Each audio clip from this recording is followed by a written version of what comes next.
IDF के हमलों के बीच दावा किया जा रहा है कि हमास फिर से संगठित हो रहा है और इजराइल के खिलाफ दूसरे दौर की जंग शुरू कर सकता है।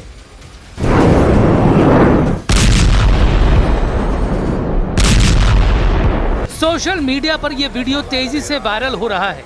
दावा किया जा रहा है कि हमास 7 अक्टूबर को फिर दोहराने वाला है।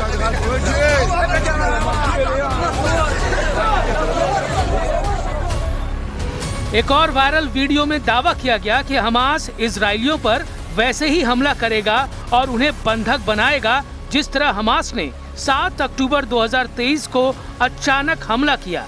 इस हमले में 1000 से ज्यादा लोग मारे गए, 250 से ज्यादा लोगों को बंधक बनाया गया। हालांकि इन दोनों वीडियो के जरिए किए दावों की फिलहाल कोई पुष्टि नहीं हुई है।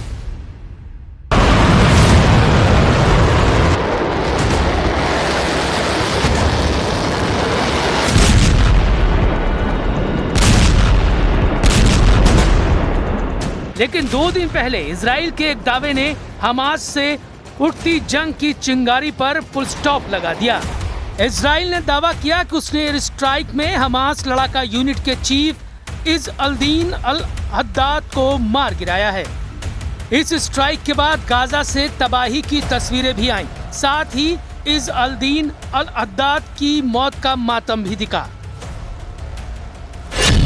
द घोस्ट के नाम से मशहूर इज़ अल-दीन अल-हद्दाद को मई 2025 में मोहम्मद सिनवार की मौत के बाद हमास लड़ाका यूनिट अल कसम ब्रिगेड का चीफ बनाया गया था।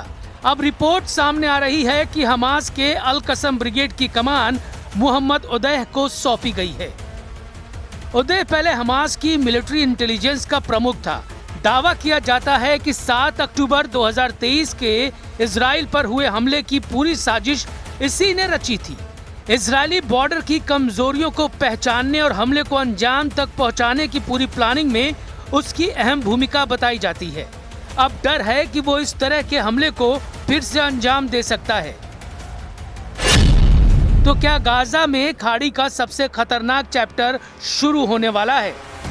हमास ने नया बॉस चुनकर इजराइल को 7 दिन में बदला का संदेश दे दिया है। क्या लेबनान में हिजबुल्लाह और गाजा में हमास 2 मोर्चों पर इजराइल को घेरने की तैयारी है ताकि इजराइल इन दोनों मोर्चों पर फंसा रहे और ईरान खुलकर अमेरिका और इजराइल पर नए हमले का प्लॉट तैयार कर सके? השבוע אנחנו חיסלנו את רב המרצחים עז א-דין אל-חדאד. הוא היה בעצם מספר 1 בזרוע הצבאית של החמאס, וזה הזרוע של החמאס, זה החמאס. בעזה הוא חוסל. המחבל הנתעב הזה היה אחראי לרציחתם, לפציעתם, לחטיפתם של אלפי אזרחים ישראלים וגם חיילי צה"ל. הוא השתמש בחטיפה, בשבי של החטופים, הוא השתמש בחטופים כמגן אנושי. इजराइल की सेना हमास के अल कसाम ब्रिगेड के पुराने चीफ की मौत का जश्न मना रही है, लेकिन हमास ने बिना देरी किए दूसरा चीफ खड़ा कर दिया है। ये वो चीफ है जिसने 7 अक्टूबर की पूरी कहानी की प्लॉटिंग की थी और यहीं से शुरू होता है इजराइल का नया डर, क्योंकि सोशल मीडिया और कट्टरपंथी चैनलों पर ये नैरेटिव फैलने लगा है कि नया हमास तेज बदला लेने की मूड में है। हालांकि 7 दिन में बदला लेने वाली खबर की पुष्टि नहीं हुई है, लेकिन हमास समर्थक नेटवर्क में बदला लेने का मैसेज तेजी से फैल रहा है और यही वजह है कि इजराइल की सेना सीज फायर समझौते के बावजूद दोनों मोर्चों पर बहुत आक्रामक दिख रही है। गाजा पर लगातार एयर स्ट्राइक हो रही है, ग्राउंड पर बम के गोले गिर रहे हैं। אנחנו לופתים את החמאס, אנחנו יודעים בדיוק מה המשימה שלנו, והמשימה שלנו היא אחת, להבטיח שעזה לא תהווה יותר איום על ישראל, וגם את המשימה הזאת אנחנו מבצעים.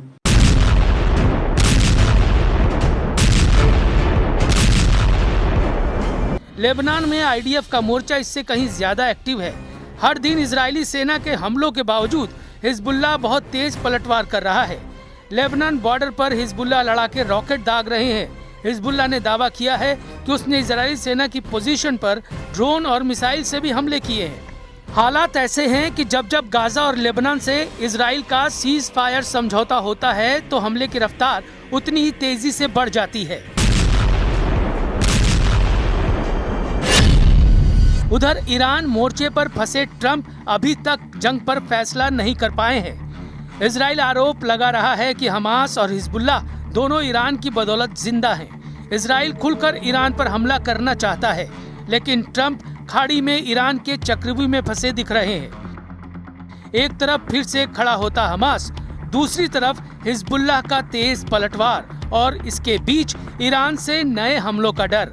और इन तीनों के बीच खड़ा इजराइल इन तीनों से एक साथ बदला लेना चाहता है, लेकिन हथियारों की इस जंग में मनोवैज्ञानिक दबाव ने इस युद्ध को और भी खतरनाक बना दिया है। हमास बार बार ये साबित करना चाहता है कि कमांडर को मारकर वो संगठन को खत्म नहीं कर सकता है, लेकिन इजराइल 7 अक्टूबर के हर मास्टरमाइंड को एक एक कर खत्म करना चाहता है। और जो लड़ाई जमीन को लेकर शुरू हुई थी वो बदले की लड़ाई में बदल गई है। गाजा में हर धमाके के बाद बदले की नई कसम उठती है। लेबनान में हर मिसाइल अटैक के बाद एक नया फ्रंट खुलता है और मिडिल ईस्ट धीरे धीरे उस मोड़ की तरफ बढ़ जाता है जहां शांति, सीज फायर सिर्फ कागजों की कहानी रह जाती है।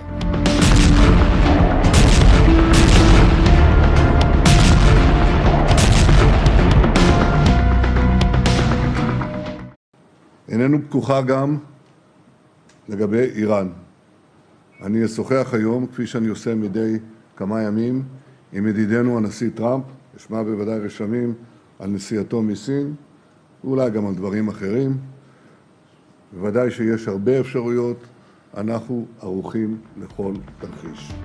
7 अक्टूबर 2023 को हमास और इजराइल के बीच जंग शुरू हुई। अगले दिन 8 अक्टूबर को लेबनान में हिजबुल्लाह एक्टिव हो गया।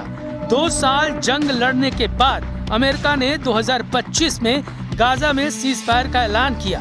तब तक इजराइल गाजा के बड़े हिस्से को कंट्रोल कर चुका था, लेकिन इसी महीने इजराइल ने फिर से हमास के अल कसम ब्रिगेड के चीफ को ढेर कर दिया। लेकिन हमास इसके बाद भी चुप नहीं बैठा, उसने नए चीफ का ऐलान कर दिया। अब सवाल है, क्या मोहम्मद उदैह हमास को और ज्यादा आक्रामक बनाएंगे? इजराइल के खिलाफ जंग में अब हिजबुल्लाह पूरी ताकत से उतरेगा? क्या दोनों मोर्चों पर इजराइल की जंग नीति काम कर रही है? लेकिन अब सवाल सिर्फ गाजा या लेबनान का ही नहीं है। सवाल है मिडिल ईस्ट में जंग की जलती आग कहां जाकर रुकेगी? एक तरफ हमास का नया चेहरा, दूसरी तरफ हिजबुल्लाह की मिसाइलें और तीसरी तरफ ईरान का साया। इन तीनों के बीच खड़ा इजराइल अब आर पार के मूड में दिख रहा है। अब खाड़ी उस मोड़ पर खड़ा है जहां एक चिंगारी पूरे इलाके को सबसे भयानक युद्ध की आग में धकेल सकती है। और सबसे बड़ा सवाल, मिडिल ईस्ट उस युद्ध की तरफ बढ़ चुका है जिसे रोकना क्या अब किसी के बस में नहीं है।